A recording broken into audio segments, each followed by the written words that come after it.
Hey everyone, welcome back to another episode. If you're watching this on YouTube, go ahead and like and subscribe. And if you're listening to us on the podcast, make sure you're following us and leave us a review. I read every single one of them.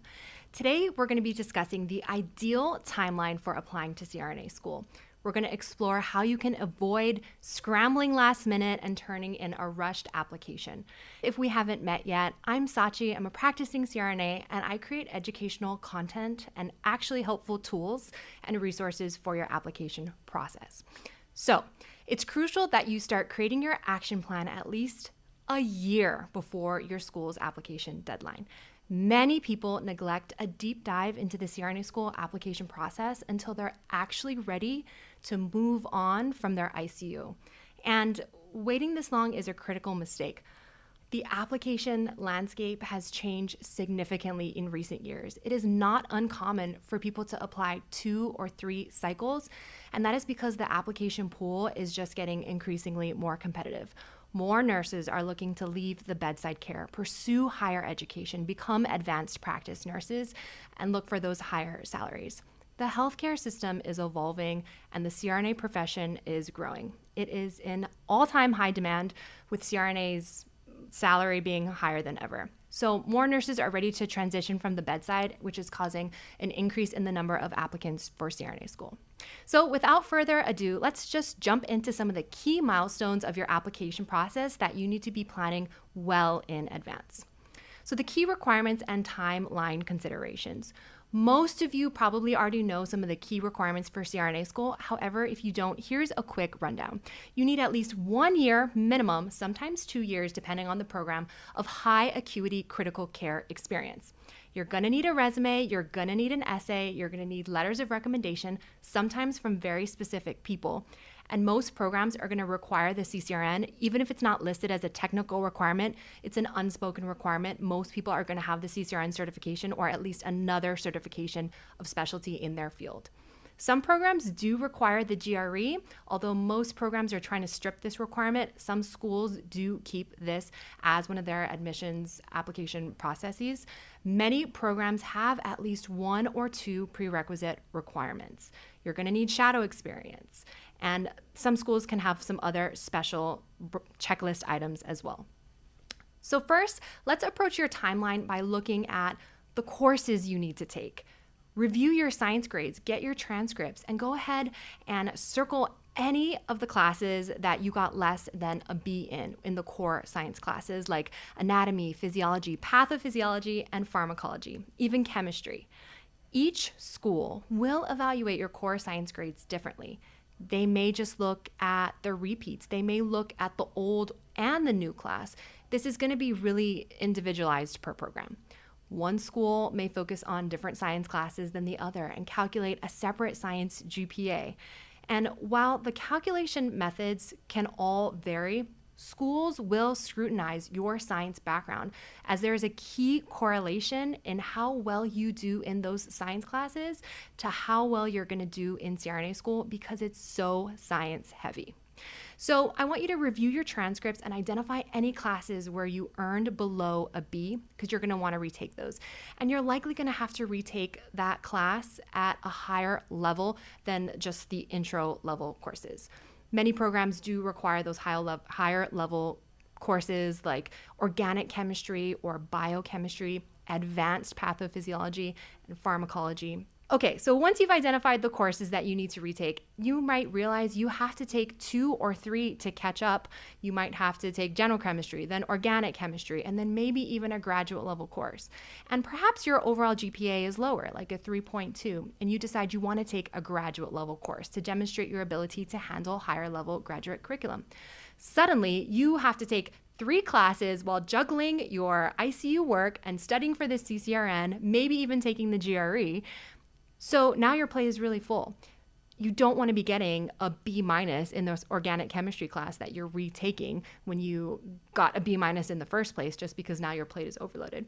So it's really crucial to look at your transcripts early and map out the science classes that you need to retake, because you're not going to want to be taking 2 heavy science classes at once. Now, this is most often the most time-consuming step.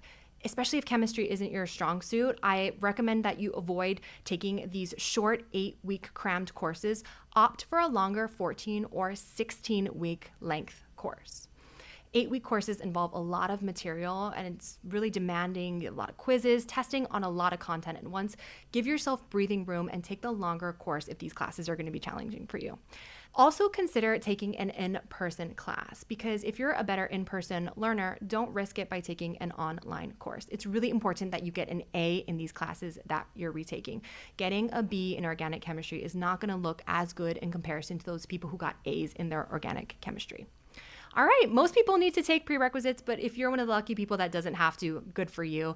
But most people do have to take additional science classes again. The next time-consuming step in preparing is studying for the GRE if your program requires it. Not all programs require the GRE, but those programs that do require it typically want a 50th percentile or above. If you have a lower GPA, say below a 3.3, taking the GRE might be a strategy that will strengthen your application and demonstrate your ability to succeed in graduate school. I recommend aiming for a combined score of 3, 10, and above, and a 4.0 on the writing section. Some schools may look favorably upon you taking the GRE, even if it's not mandatory. This isn't the case for every program. Definitely want to ask them during an open house or email them. But regardless, the GRE is a good strategy for someone with a low overall GPA. The reason the GRE is important for your timeline and planning ahead is that it's going to take you time to study. You're going to start by taking a practice exam to see how much you need to improve, and then you're going to reverse engineer how many hours you need to study to achieve that score. You're going to consider signing up for a prep course.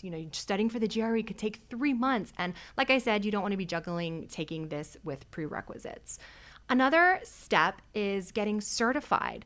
Now, most CRNA programs do require the CCRN certification, and most of your applicants that you're competing against are going to have it. Some might have the CMC or the CSC or TCRN, but you're going to want to have a certification in your field. So if you want to take the CCRN and even an additional certification, you're going to need to dedicate at least 6 weeks to studying for these certifications, sometimes longer depending on how much you got going on. So that's, at least 3 months if you want to take 2 certifications. Next is your essay. Your essay is another very time-consuming element.